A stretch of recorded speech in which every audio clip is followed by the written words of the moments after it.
You're welcome back to News Insight. We'll be discussing two books. One raking in millions from donations one day, and the other was actually raking in millions. But facing a ban. Through purchase. Through purchases, but it faced a ban and this loses the ability to rake in millions. Guys, two of them should actually be raking in millions. Nigeria happened to one. Nigeria happened to one. And then Nigeria factor is also happened to the other. I think Nigeria happened to both. Yeah, in different ways. Different ways. Okay, we have IBB book rather, and Dele Farotimi book. As it were, we don't even know whether those 4 cases are still there, but there is a out of court settlement on the civil case. Okay, on the no, not the civil, on the criminal case. There's a withdrawal. There's a withdrawal of the criminal case. The civil cases were as at last 2-3 years were still pending. We're still pending. I think he said about 4 of them. 4 states. Yes. So now the issue is this: somebody was coming out to say what he did. One of them is very, very remarkable: the annulment of June 12th election. One of them is very, very remarkable: that annulment of June 12th election. And as at that time, I still have video where he said there were irregularities across the nation. Babangida said it himself. I still have the video. He said there were irregularities across the nation against the belief that it was free and fair election. But in his book, 32 years after, he's coming to say it was actually the freest election. It's unfortunate they couldn't complete the process. And people were there clapping for him, donating billions to him.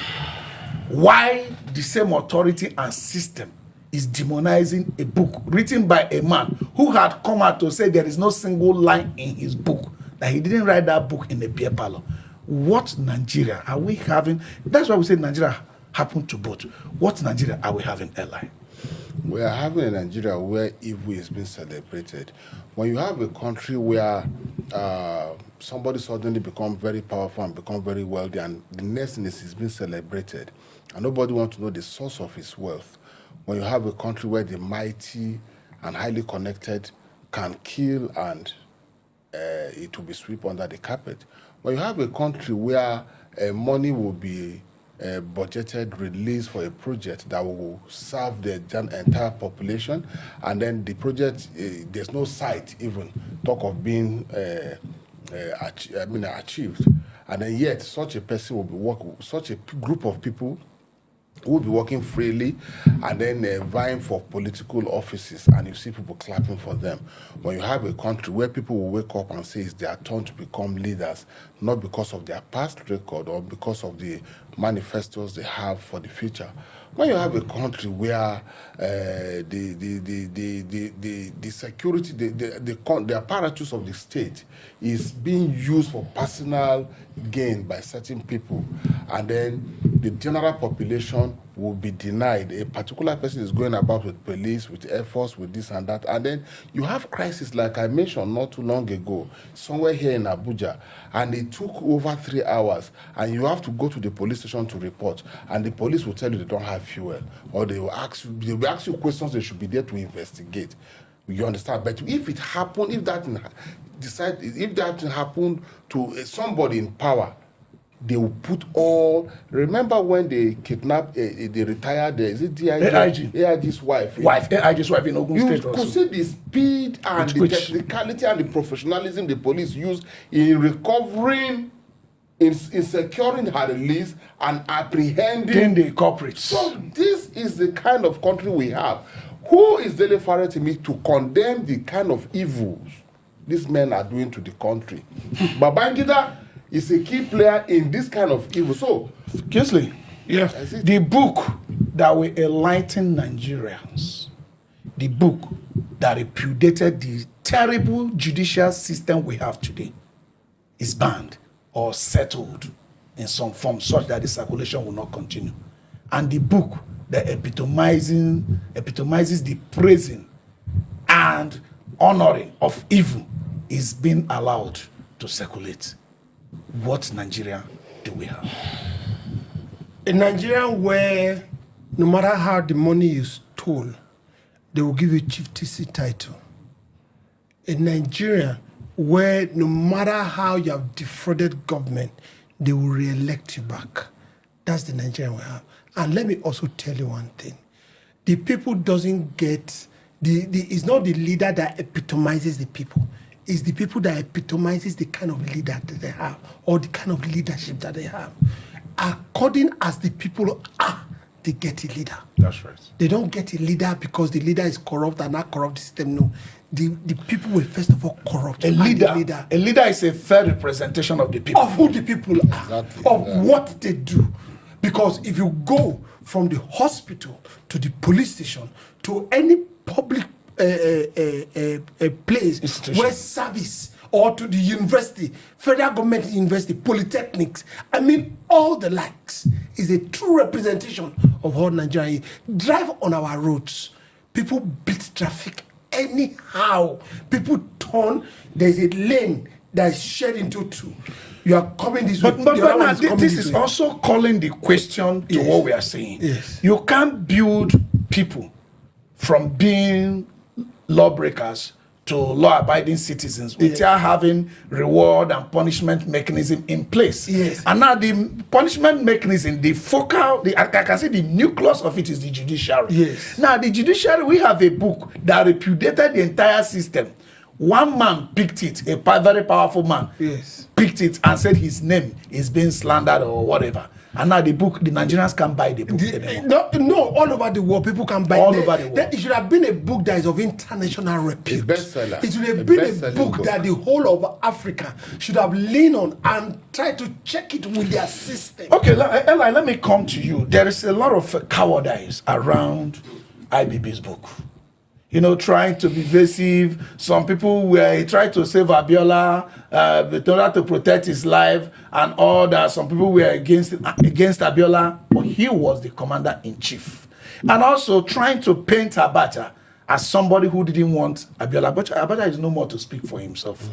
Is IBB a coward? They say a coward dies 7 times before his actual death. His actions are that of a coward. Because if you are a man, a military head of state, I think even Buhari is more of a man than him. Because while Buhari was overthrown and he know what they do in the military, that, you know, 2 kings cannot be in this palace at the same time. Sure. So his coming back to the country is like, there were 2 things. He knew he would either be killed or be taken to prison. He'll be locked up in prison so that he don't cause trouble for this government that just took over. He came back. That is Diabo. That was Idiabo that went for the... Okay, fine. Idiabo came back while Buhari was already caught in. Now, Babangida was in power. He commands everything.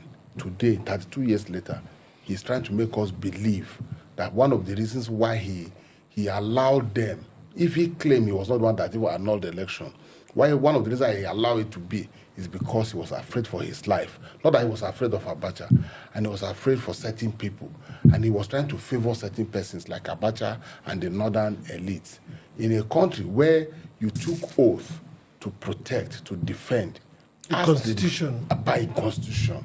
So you see, I think his actions are actions of a coward. If you can go that extra mile, why didn't you go extra mile in protecting? You claimed that Vasa was involved in a coup. Remember, we had an Italian man, the best pilot, rated the whole world, that even the Americans came for then. Okay, fine, don't kill this one of yours. Give him to us. Okay, fine, let's pay for his life. You refused. You killed these people within like a speed of light. You killed them so that they don't have any way to appeal the tribunal that condemned them to death.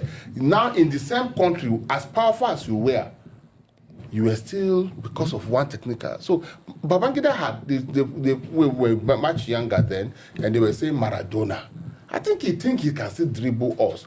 But he has 16 points, over 16 Who billion. were the persons that went there? Over 16 billion. Who were the people that went there? Those were Has people been that donated. Those were Abdul Samad Rabi donated 5 billion. How did he become wealthy? Dangote donated, I think, 3 billion. One other person, 2 billion. Then all these people you are calling. No. What are their So no. So PK, let's get it here. Okay. You see, the reward system that we are pushing forward. Yes. Abdul Saman now donating whatever amount in millions, Yes. and Dangote donating whatever amount in billions. These people, are they not interested in the judiciary working?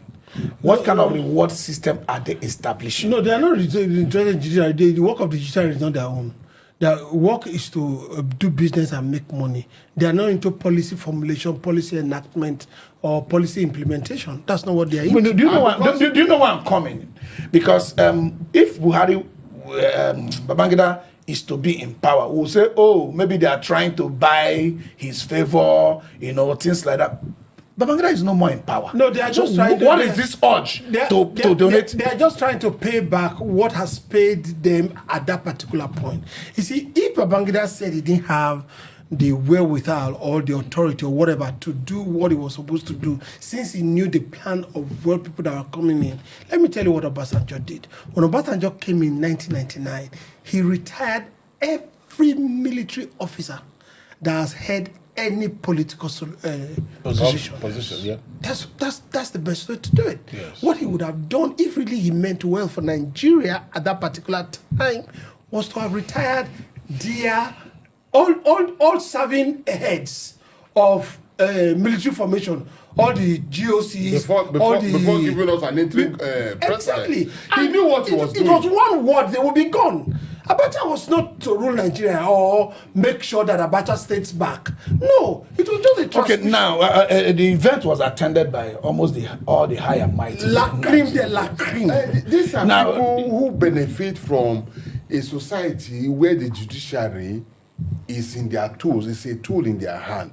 We have a toothless judiciary. We have a judiciary that... And Dele's book was to address that. So, and that's why they have to kill that one. They have to kill that one, because if Dele's book was to move and the judiciary had to wake up, all these men that went, how do they do their business? How do they acquire all this wealth? All these men that went celebrating IBB, coming to admit to Nigerians, part, not all, the evils he did to this country, should have been in jail by now. All their businesses, will have to be checkmate so that things will work how it should work in a sane society. And that is the simple reason why, of course, none of them even stood up to complain or to try to advise or to condemn the actions of Afe Babalola and his law firm against Dele Farotimi. Up to today, they have not come up to tell us that the young man was wrong. Rather, they say he was defaming one of them. Okay, let me tell you something. Did you see anyone that was in that place that criticized what Farotimi did? What Afe Babalola did? No. Did you see, that was the first time in a long time where you had Nigeria past president sit down under one roof. Obasanjo was there. The president was there. Abdul Salam was there. Jonathan was there. I mean, that was the last time you saw a congregation of that kind of magnitude. Almost of everybody people. that mattered. Even Erufai was there. Yes. I mean, just tell me who was not there. That the president, the only two past presidents that were not there were Buhari and Gowon. And they also sent representation to show you how important it was. So it was not like a fire. Although, and you could almost say that before the book was launched, they didn't know the content of the book. Can I ask you, because time is against us, do you think if people knew the book contained a kind of confession for the evil done for June 12th against MK or Abiola, do you think if most people that came there would have declined or would have turned down the invitation? Time is against us. I do not expect IBB, that kind of level, to write that kind of book and send invitation to these men without sending them copies of those books, even before the launching. You don't. So you think they must have? You think they have pre-knowledge? Let me ask you a question. You think they have pre-knowledge? This question will tell you whether they have pre-knowledge or not. Who among them that is in political office did not go and visit IBB at the hillside in Mina before his or her election to seek for blessings? Support. No. Before then, it's possible they didn't know about this. No, forget the book. Yeah. They knew. There is none. Almost all of them do. So why would they not know what's in the book? What did what's his name? IBB did that's so close to so the I think our time is against us. So there are chances that they knew IBB didn't believe that there was a problem with the election. The former vice president didn't know. Was he not the book reviewer? No, what are we talking about? That's a and that takes it there. So eventually they possibly would have gotten some pre-knowledge about the content of the book and still decided to be there. Again, we have to turn it back to the people to determine how to arrive at a Nigeria that works for everybody. It appears this crop of leaders are not ready, and there's nothing we can do other than turning back to the people. Like we said, a leader is the fair representation of the people. The people have to change. But it's not like the 419 they did for us in 2015, or where they campaigned they are going to fight corruption. Immediately they win the election, they say the change starts with you. But they say renewed hope. Renewed hope. So we can't continue. The time is against us. And this is still News Insight. We'll be right back.